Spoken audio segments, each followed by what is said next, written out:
Bermúdez. Los miércoles, luego del Consejo de Ministros, realizamos esta conferencia de prensa con el objetivo de informar a la población sobre las decisiones adoptadas. En esta oportunidad me acompañan el ministro de Salud, el señor Óscar Ugarte, y el ministro de Educación, el señor Ricardo Cuenca.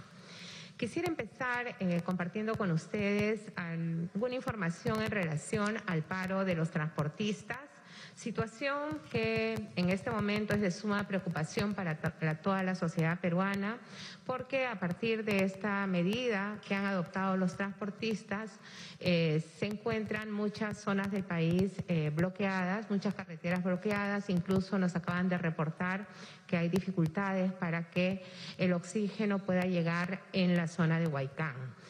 No obstante ello, nosotros estamos en diálogo permanente con los gremios de transportistas. De hecho, en este momento se encuentra una delegación del Ejecutivo que ha venido conversando con ellos en los últimos días.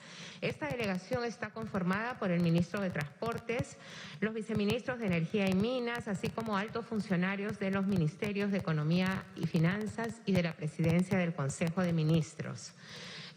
Antes de venir a esta conferencia de prensa nos ha reportado el equipo del Ejecutivo que el diálogo continúa. Ya desde el Ejecutivo les hemos hecho una propuesta concreta. Son varios puntos que tienen el gremio de transportistas.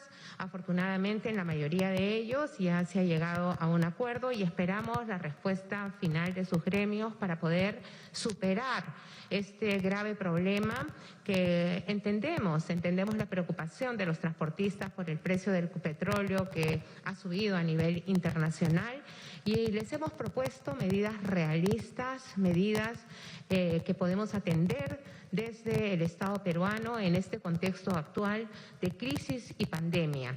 Creemos que es un momento en que todos debemos poner nuestra mejor voluntad para encontrar salidas dialogadas y sobre todo seguir encontrando soluciones a problemas que son de carácter estructural y que muchas veces no se pueden resolver en un solo día.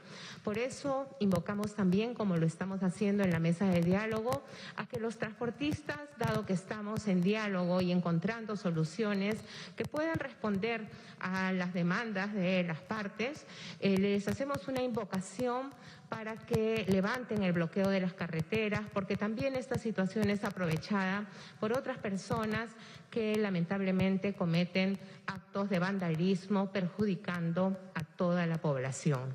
Es un momento de encontrar salidas dialogadas y por eso hacemos esta invocación y ojalá que antes de terminar el día o esta conferencia, sería ideal, podamos tener buenas noticias y que el diálogo ha logrado su objetivo. Queremos informar también que la Policía Nacional del Perú está resguardando permanentemente el traslado del oxígeno. Ha logrado en muchos de los puntos del país que este pueda llegar a su destino. Sin embargo, como les comentaba, nos acaban de reportar que esto no ha sido posible en algunas zonas del país. Igualmente, la Policía Nacional del Perú está presente en los puntos de mayor conflictividad para garantizar la seguridad de todas las personas que buscan trasladarse de un lugar a otro. En relación a las medidas que hemos adoptado el día de hoy en el Consejo de Ministros relativas a la pandemia ocasionada por la COVID-19, hemos hecho, como también es habitual, un balance respecto de los datos epidemiológicos con los que contamos y haciendo siempre este balance necesario entre lo que significa el cuidado de la salud de nuestra población y también el cuidado de nuestra economía familiar, preocupándonos sobre todo por las poblaciones más vulnerables. Del análisis de la información sobre la evolución de la pandemia y el impacto de las medidas que hemos venido adoptando, principalmente desde el mes de enero del 2021, podemos reportar algunos resultados. A nivel nacional, la curva de fallecidos por COVID y la de fallecidos en total muestran un ligero descenso. Así, en 126 provincias se ha desacelerado el ritmo de fallecidos en la última semana. En 16 de las 27 provincias que se encuentran en nivel de riesgo extremo, también el ritmo de fallecidos ha descendido. La reducción de la movilidad, que ha sido producto de la cuarentena que tuvimos en el mes de febrero en algunas zonas del país y también de la implementación del trabajo remoto, ha generado algunas mejoras en los indicadores epidemiológicos. Durante la última semana, la movilidad se ha mantenido en los mismos rangos que en la semana anterior, es decir, continúa en reducción en un promedio de 33%. Por otro lado, el ritmo de reproducción del virus, el RT, en la última semana ha pasado de 1.01 a 0.99. Recuerdan, la semana pasada decíamos que estar debajo de 1 sería una buena noticia y estamos en esta ruta. No obstante ello, necesitamos consolidar estos pequeños avances y precisamente con la finalidad de mantener esta tendencia de mejora en los indicadores epidemiológicos, hemos aprobado un conjunto de medidas extraordinarias de prevención que estarán vigentes durante la Semana Santa. Ello teniendo en cuenta que es tradicional en nuestra sociedad que durante estos días se produzcan reuniones familiares, reuniones sociales y otros encuentros que nos exponen a situaciones de contagios. Queremos evitar que se repita lo sucedido a finales de año, durante las fiestas de fin de año, es decir, queremos evitar los contagios masivos que lamentablemente aceleraron una segunda ola muy dura en nuestro país. Los detalles de estas medidas excepcionales de prevención durante los días 1, 2, 3 y 4 de abril los presentará a continuación el ministro de Educación, Ricardo Cuenca. Muy buenas tardes con todos, con todas. Efectivamente, durante los días jueves 1, viernes 2, sábado 3 y domingo 4 de abril, los 4 días correspondientes a la Semana Santa, hemos aprobado un conjunto de medidas extraordinarias de prevención con miras a sostener esta mejora y consolidarla, como lo anunció la presidenta del Consejo de Ministros hace un momento, pero también para asegurarnos que tenemos todas las condiciones para poder en los siguientes fines de semana, asistir a las elecciones generales del 11 de abril, minimizando la mayor cantidad de contagios adquiridos. En este contexto, voy a compartir con ustedes las medidas que se aplicarán de manera extraordinaria estos 4 días a nivel nacional. No importa el nivel de riesgo en el que se encuentren las provincias. Para todo el territorio nacional las medidas son las siguientes. Primero, que hay una restricción en la movilidad de las personas y por eso se van a permitir durante este día solo salidas para compras por medios peatonales, usos de bicicletas, no está prohibido los autos particulares, esperando que haya una sola persona por familia que pueda salir a realizar las compras y atender los servicios esenciales. Todas las tiendas de abastecimiento de productos básicos, supermercados, mercados, bodegas y farmacias tendrán una atención de 4 de la mañana a 6 de la tarde. El delivery de farmacias y boticas se mantiene en 24 horas y el delivery de restaurantes y afines entre las 4 de la mañana y las 11 de la mañana. La atención de emergencias en establecimientos de salud y el trabajo de la prensa funcionará durante las 24 horas. Lo mismo que la seguridad en general, seguridad pública y privada. Los servicios esenciales de telecomunicaciones, gas, combustibles, limpieza, recojo de residuos sólidos también serán permitidos durante estos 4 días. Respecto al transporte, solo se permite el transporte público y de taxis autorizados durante estos 4 días de Semana Santa. Hay una suspensión en el transporte de pasajeros nacional por medios terrestres y aéreos el jueves, el viernes y el sábado. Solo el domingo estará permitido el transporte interprovincial, nacional, tanto aéreo como terrestre, asumiendo que muchas personas pueden estar regresando en este fin de semana largo.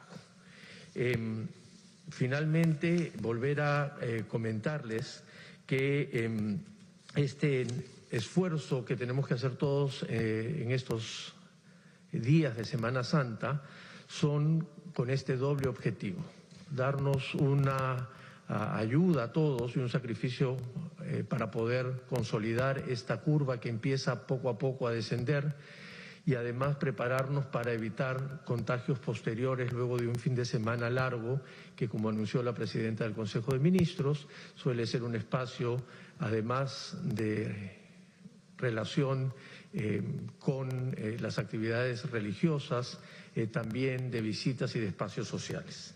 Eso es lo que tenemos que informarle respecto de las medidas. Muchas gracias, ministro. Y solamente para reforzar, durante estos 4 días de Semana Santa, todos los otros sistemas, ¿no?, que se aplican en riesgo leve, moderado o riesgo alto, muy alto, quedan suspendidos porque rige una cuarentena, y que anunciamos el día de hoy precisamente para que todas las personas podamos tomar nuestras previsiones del caso. La cuarentena nos va a agarrar donde estemos. Si decidimos de repente salir a visitar, o sea, fuera de la ciudad de Lima, ¿no?, algún punto, allí nos quedaremos, pero recordemos que esto rige para todo el territorio nacional.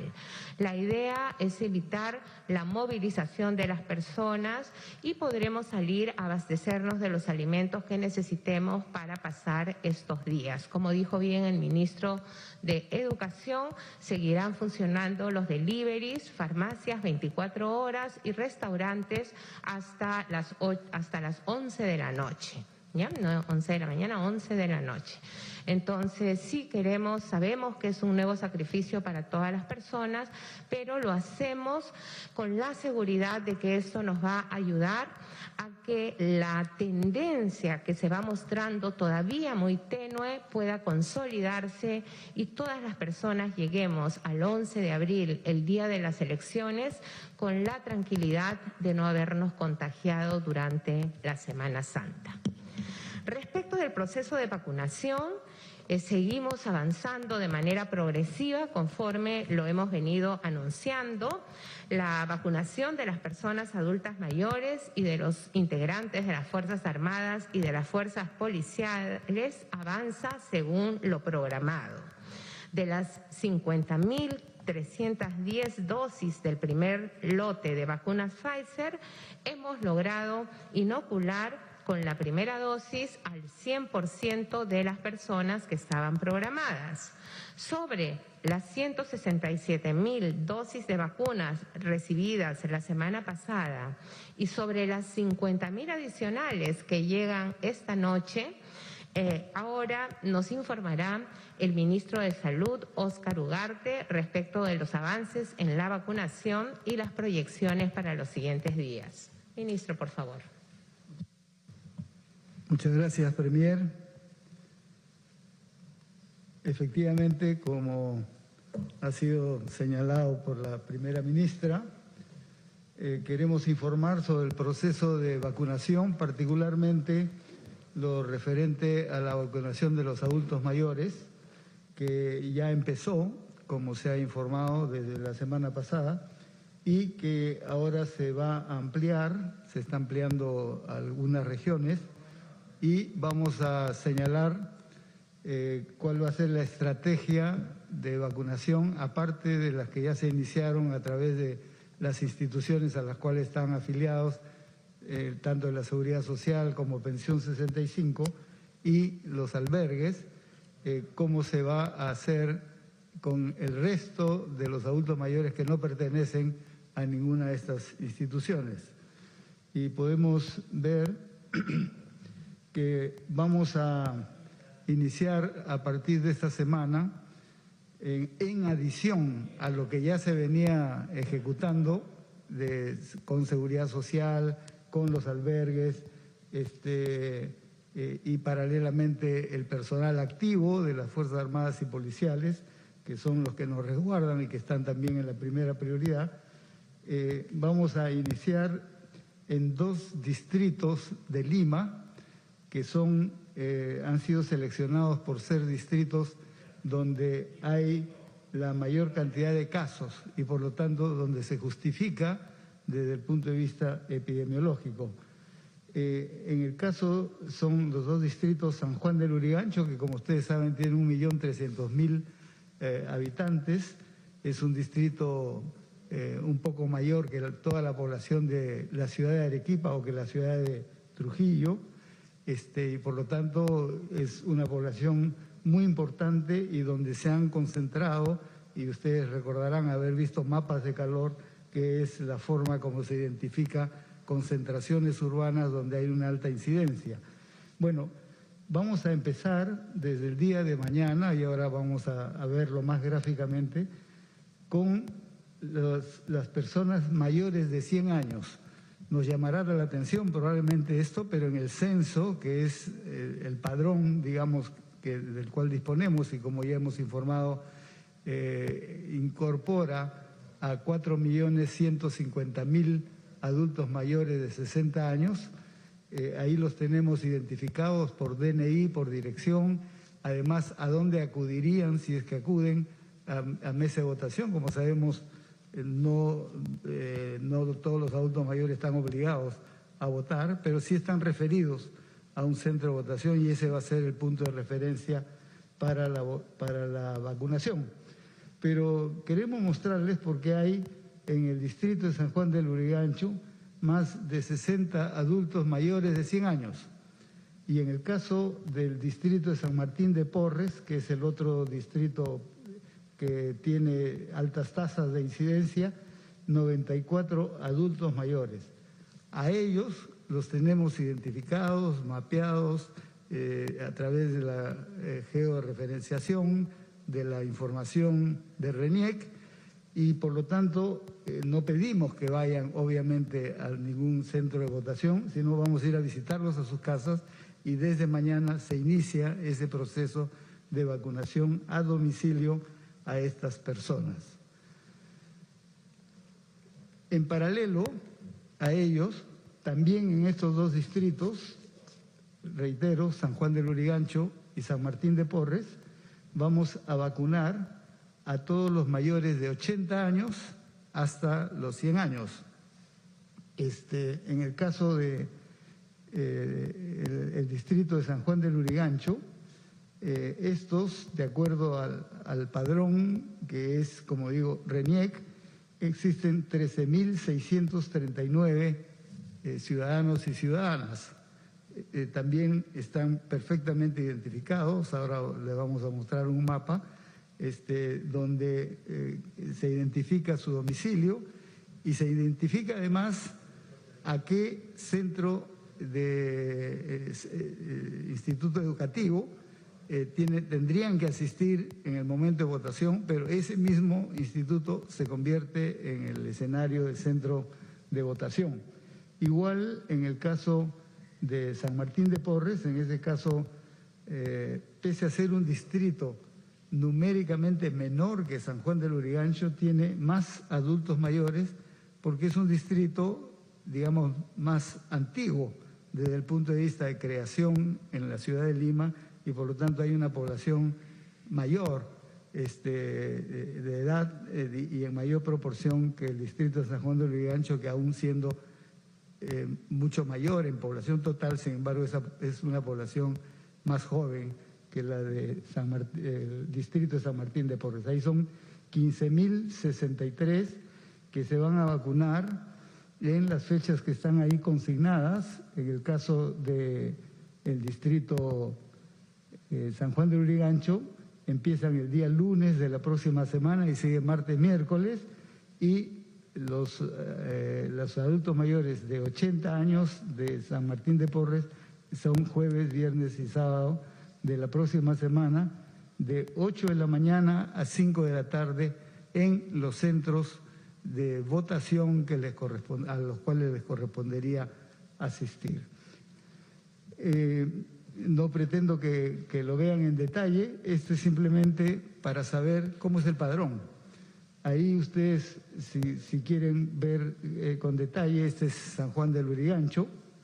En el caso de San Juan del Lurigancho, están por DNI y por nombre y por centro de votación identificados todos los adultos. Ustedes pueden ver ahí las edades, si bien yo no las veo exactamente desde acá, pero ahí pueden ver e identificarlos para poder saber quién es cada una de las personas que va a ser vacunada, y por lo tanto esa es la orientación.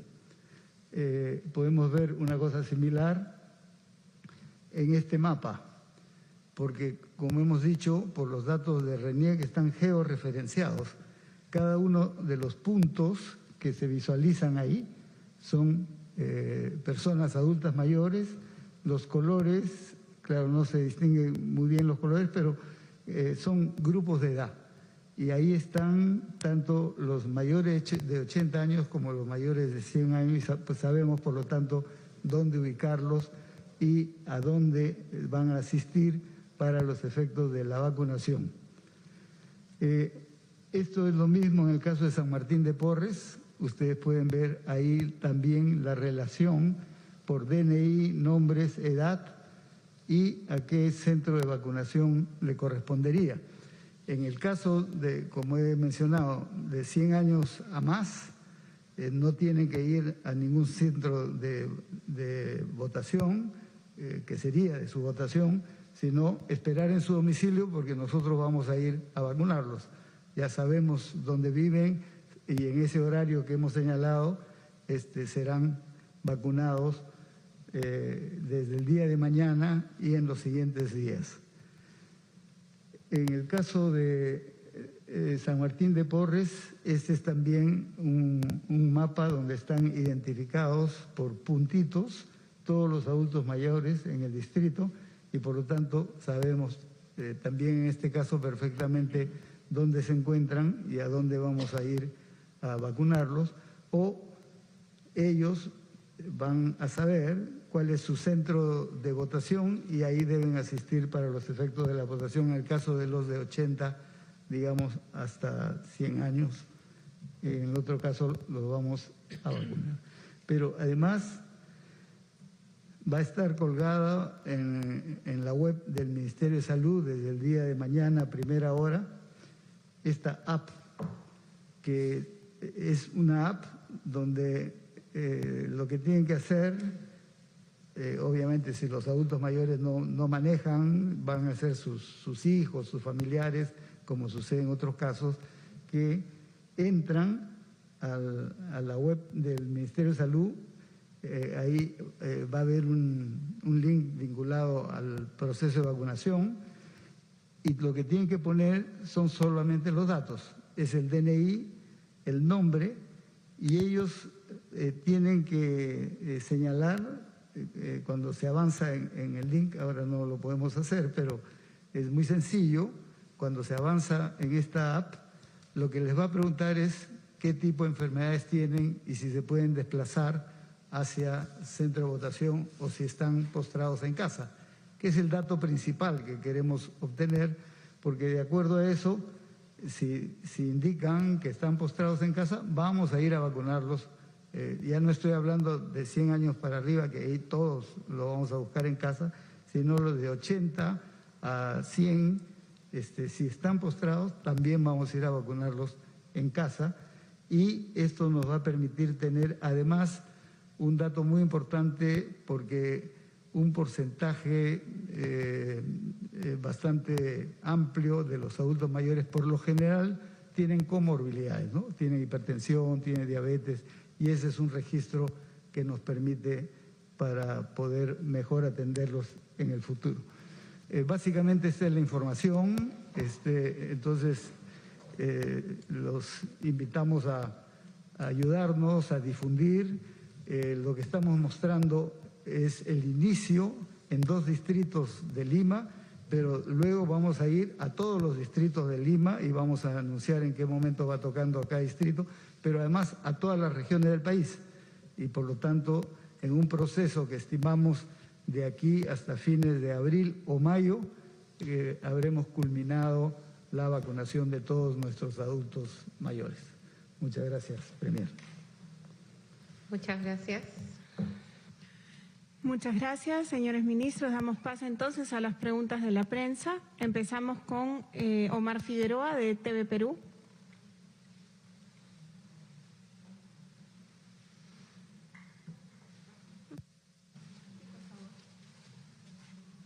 Bien, buenas tardes, ministros. ¿Cómo están? Dos consultas breves nada más a la presidenta del Consejo de Ministros. Usted mencionó que la Policía Nacional le está apoyando el resguardo del traslado del oxígeno a las diferentes zonas del Perú en vista a este paro de transportistas. Pero también mencionó que hay algunas zonas en las que no llegaron y seguramente han sido afectadas. ¿Qué zonas específicamente son estas? Y una segunda consulta es respecto a lo que ha aprobado la Comisión de Economía, de nuevamente darle a los afiliados del sistema privado de pensiones el retiro de 17.600 soles y a los mayores de 40 años que no han aportado durante 5 años el 95.5% de sus fondos. ¿Qué tanto esto podría afectar al sistema, ¿no? Esas dos consultas. Gracias. Sí, muchas gracias por su pregunta. Hasta esta mañana los camiones que llevaban oxígeno han estado circulando resguardados por la Policía Nacional del Perú. Nos han reportado justo antes de empezar esta conferencia de prensa que no habría sucedido lo mismo con oxígeno en la zona de Huaycán. Entonces estamos esperando la confirmación de si hay otros lugares que se están viendo afectados. Lo cierto es que cualquier paralización y bloqueo de carreteras perjudica a todas las personas y por eso aprovecho su pregunta para reiterar la invocación del Poder Ejecutivo a los gremios de transportistas que depongan esta paralización porque estamos dialogando y estamos encontrando soluciones a sus demandas. Tenemos la mejor voluntad de encontrar salidas. Entendemos que la situación es crítica porque a nivel internacional el precio del petróleo se ha elevado en las últimas semanas. No obstante, es importante también considerar cuál es la situación por la que atraviesa nuestro país y debemos en este momento poner el hombro para encontrar soluciones a estos y otros problemas que se nos presentan. Respecto a lo que nos comenta en relación a los proyectos de ley que se habrían aprobado o se estarían debatiendo en la Comisión del Congreso, en realidad en general desde el Ejecutivo se ha manifestado en diversas oportunidades nuestra preocupación porque el sistema de pensiones en general puede ser distorsionado por medidas que entendemos tienen la buena voluntad de habilitar liquidez en los bolsillos de los contribuyentes, en este caso de los aportantes a las AFPs. Sin embargo, no debemos olvidar que el propósito de las AFPs, así como de cualquier sistema de pensiones, es ahorrar recursos para garantizar también la calidad de vida en el futuro. En esa medida, sí, desde el Ejecutivo en reiteradas ocasiones hemos manifestado nuestra preocupación porque estos fondos sean destinados a otros propósitos que no son precisamente la seguridad social. Gracias. Muchas gracias. Damos paso entonces a Johan Kluk de la República.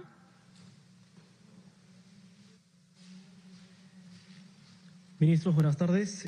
La pregunta básicamente sobre dos grupos considerables de personas, grande cabe decir, que se mantienen preocupados. Y es que han pasado 3 meses a la espera de la publicación de los reglamentos de la Ley de Trabajadores del Hogar y de la nueva Ley Agraria.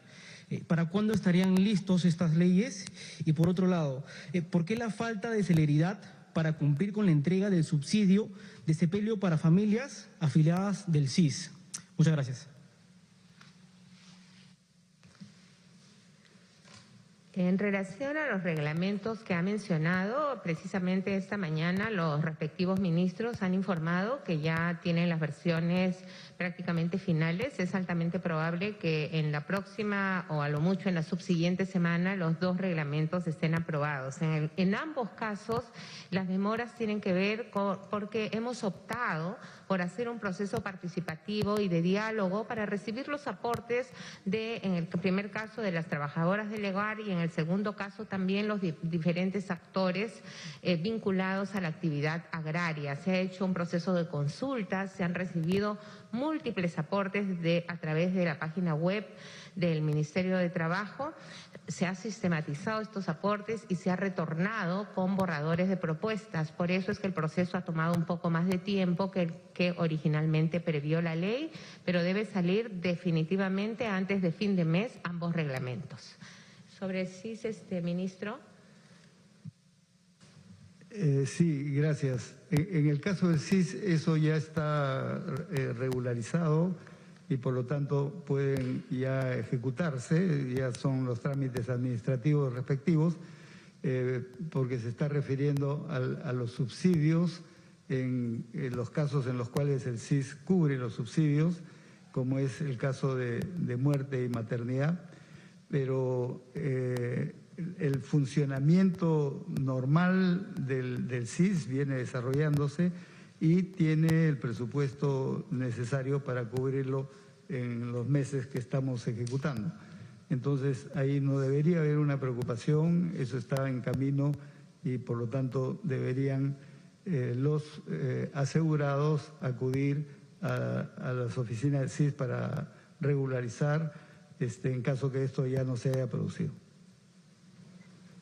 Quisiera aprovechar esta pregunta también para ampliar una información en relación a la pensión de orfandad de los niños, niñas y adolescentes que han perdido a uno o a ambos padres como consecuencia de la COVID-19. Es una pensión especial, ustedes recordarán que fue anunciada hace algunas semanas por la ministra de la Mujer y Poblaciones Vulnerables. Esta pensión es hasta los 18 años y corresponde a 200 soles mensuales por cada huérfano y se le entregará obviamente a la persona que tenga a su cargo al menor o a la menor de edad. Para hacer el trámite y recibir esta pensión de orfandad, pueden presentarse o pueden inscribirse en la página web de INAVIF, ahí está toda la información, igualmente en la página web del Ministerio de la Mujer y Poblaciones Vulnerables o acudir a cualquiera de los locales de estas instituciones. No obstante, por razones de seguridad, les recomendamos que los trámites lo hagan a través de la página web o llamando también al número del Ministerio de la Mujer y Poblaciones Vulnerables. Este es un beneficio que fue aprobado hace algunos meses, pero que este año, con el Gobierno de Transición y Emergencia, le hemos asignado los fondos necesarios para que los beneficiarios puedan recibir esta pensión de orfandad. Gracias. Muchas gracias. Es el turno de Lourdes Castillo, de Panamericana. Buenas tardes, ministros. Quisiera, por favor, que ahonden un poquito más en lo que dijo el presidente Francisco Sagasti, de que nos encontramos en un cuarto intermedio entre una segunda y una posible tercera ola. ¿Qué implica todo esto y cómo se está preparando el gobierno, teniendo en cuenta la situación crítica que tenemos actualmente en cuanto al oxígeno, camas UCI y demás? Gracias.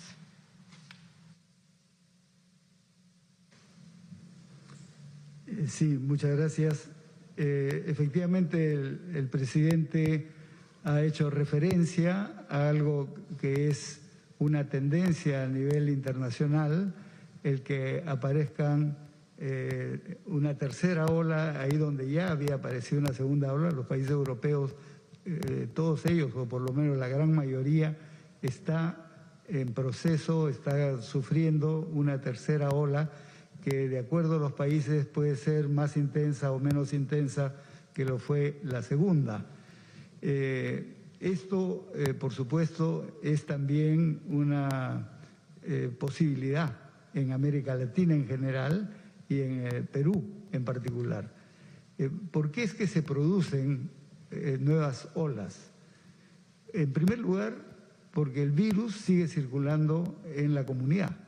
Es decir, desde el inicio de la primera ola el virus se expandió y convive con nosotros. Como ustedes saben, el virus se reproduce en las personas y por lo tanto, mientras haya personas susceptibles de ser contagiadas, el virus se reproduce.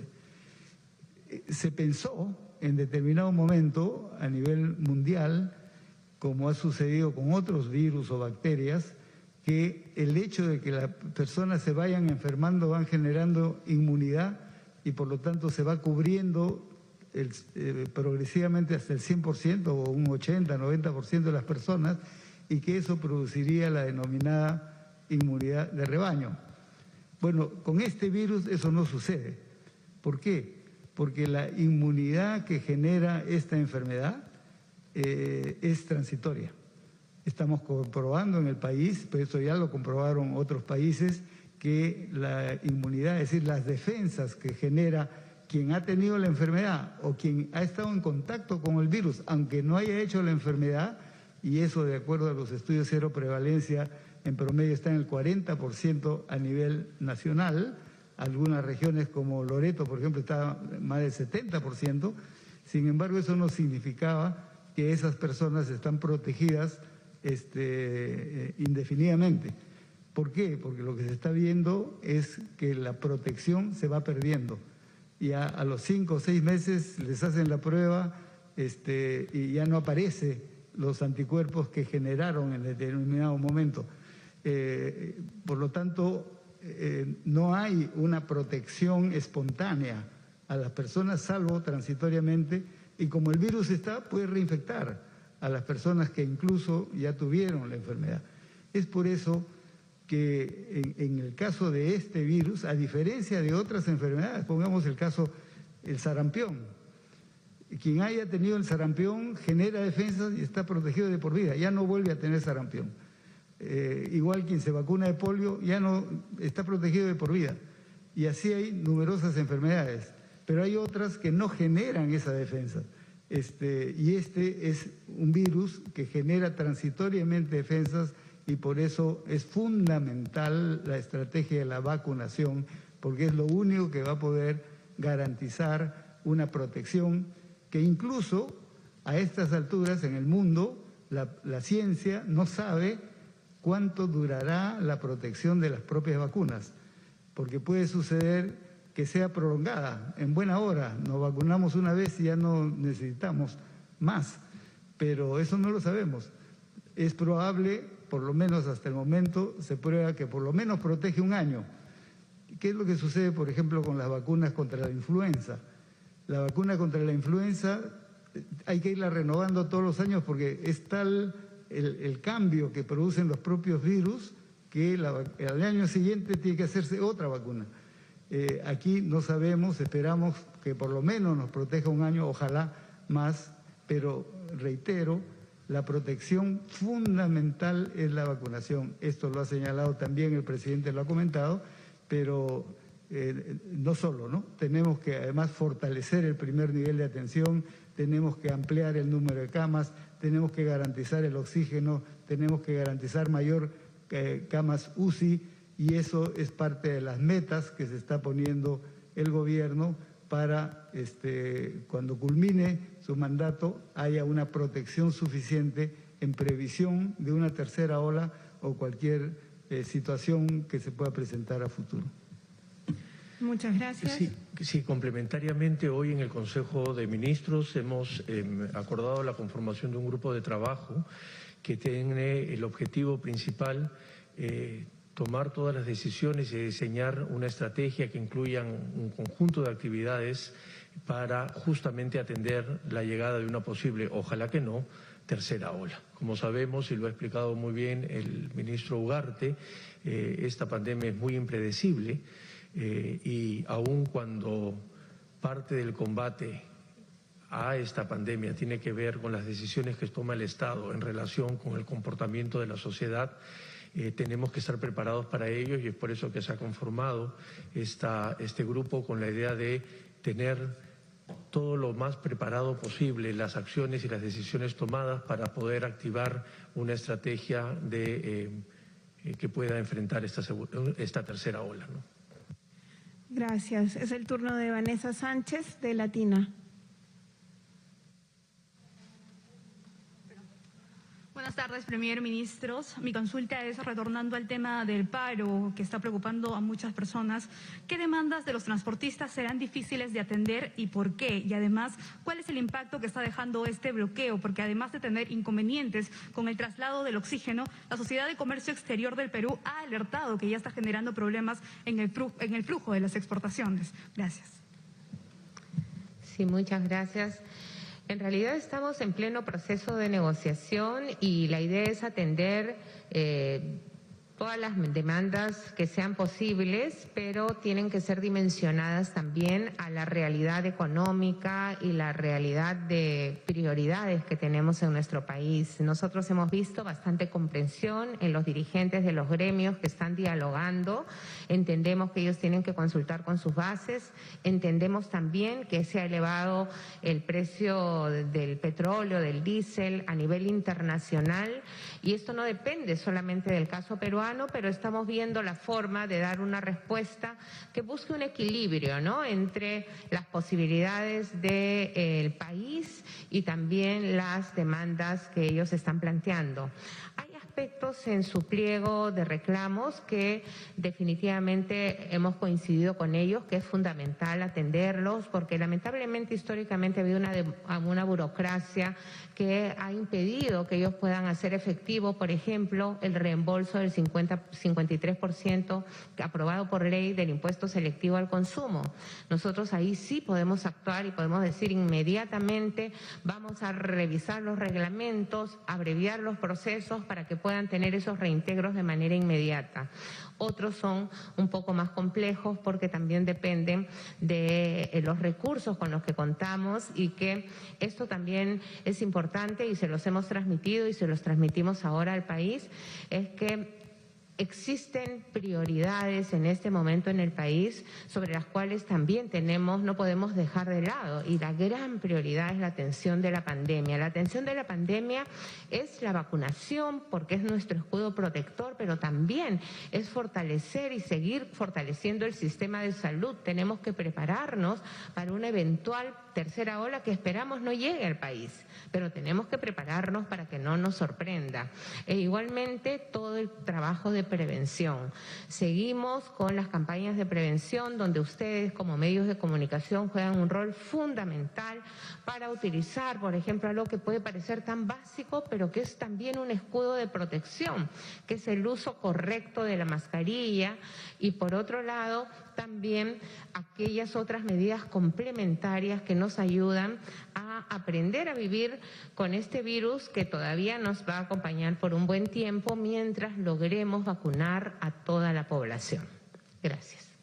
Muchas gracias. Pasamos a Helen Menis, de RPP. Bien, continuamos. Buenas tardes, ministras. Desde INEI se ha presentado un informe. Durante el 2020, más de 2.2 millones de peruanos perdieron su empleo, lo que ha provocado que esto aumente el trabajo informal. ¿Qué se plantea desde el Ejecutivo para poder revertir esta situación? Gracias. Sí, en las últimas semanas ustedes recordarán que desde el Poder Ejecutivo hemos aprobado una serie de medidas orientadas precisamente a ir reactivando progresivamente la economía. Se han asignado unos fondos para el programa de Trabaja Perú. Igualmente se han reprogramado, ¿no?, los créditos que el año pasado se otorgaron, sobre todo a las pequeñas y medianas empresas. E igualmente el Ministerio de Economía viene trabajando de manera coordinada con el Ministerio de la Producción y el Ministerio de Industria y Turismo para promover, ¿no?, la reactivación de un conjunto de actividades económicas. Sin embargo, la mejor forma de promover y mover nuestra economía va a ser cuando todas las personas podamos reanudar en general nuestras actividades, y esto solo va a ser posible cuando estemos plenamente protegidos. Y para ello la vacunación es fundamental. Por eso, el Gobierno de Transición y Emergencia, liderado por el presidente Francisco Sagasti, hemos puesto como una de las prioridades centrales el arrancar con el proceso de vacunación. Recordarán que cuando ingresamos a esta gestión gubernamental no había una sola vacuna contratada. Ya tenemos contratos que garantizan 48 millones de dosis de vacunas y seguimos en negociación con diversos laboratorios porque queremos seguir adquiriendo más dosis para vacunar al mayor número de personas tan pronto vayan llegando las dosis de vacunas. Consideramos que la vacuna también va a ser, así como es un escudo de protección de nuestra salud, va a ser un motor para reactivar la economía. Esa ha sido la última pregunta. Ministro, ¿quiere decir algo? Bueno, entonces, muchísimas gracias. Seguimos en contacto, perdón. Sí, vamos a pedirle al ministro de Educación que nos recuerde las medidas, solamente para reforzar que son medidas extraordinarias por los 4 días. Nosotros seguimos de acuerdo a el sistema que tenemos de adopción de medidas. Las provincias con riesgo extremo tienen sus medidas que están vigentes por 2 semanas hasta fin de mes y estamos adelantando las medidas que se van a implementar en Semana Santa para que todos podamos planificarnos, organizarnos con la debida anticipación y podamos tomar las medidas personales o familiares que consideremos son las mejores. Entonces, ministro, por favor, ¿nos recuerda las medidas? Sí, por supuesto, Premier. Son entonces medidas para nivel nacional, independientemente de el estado de alerta en el que se encuentran las diferentes provincias del país. Son para todos los departamentos del país. Jueves 1, viernes 2, sábado 3 y domingo 4 de abril hay restricción en la movilidad de las personas. Solamente está permitido salir para realizar las compras una persona por familia, solo de manera peatonal o mediante bicicletas, o si lo prefieren, a través del transporte público y taxis autorizados, que son los únicos medios de transporte permitidos. Se suspende el transporte de pasajeros en el territorio nacional, sean terrestres o aéreos, durante los días jueves, viernes y sábado. El día domingo están autorizados los transportes de pasajeros terrestres y aéreos. Las tiendas de abastecimiento de productos básicos, supermercados, mercados, bodegas, farmacias, tienen una atención de 4 de la mañana a 6 de la tarde. El delivery de farmacias y boticas está abierto a las 24 horas. El delivery de restaurantes y afines de 4 de la mañana a 11 de la noche. La atención, por supuesto, de emergencias en establecimientos de salud están las 24 horas.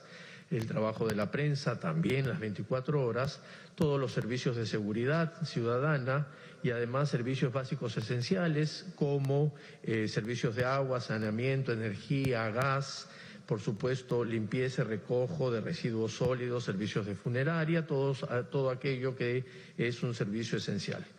Repito que hay restricciones en la movilidad de las personas, salvo para poder ir a hacer las compras, y por lo tanto este sacrificio por estos 4 días va a permitirnos, como insistimos, tratar de contribuir a consolidar esta pequeña disminución, desaceleración de los indicadores que tenemos de momento y además prepararnos para las elecciones del 11 de abril. Muchas gracias. Muchas gracias. Damos pase a la Premier. Sí, muchas gracias. Solo recordarles que no dejemos de usar y ajustar nuestra mascarilla, cubriendo siempre nariz, boca y barbilla. Buenas tardes. Bien,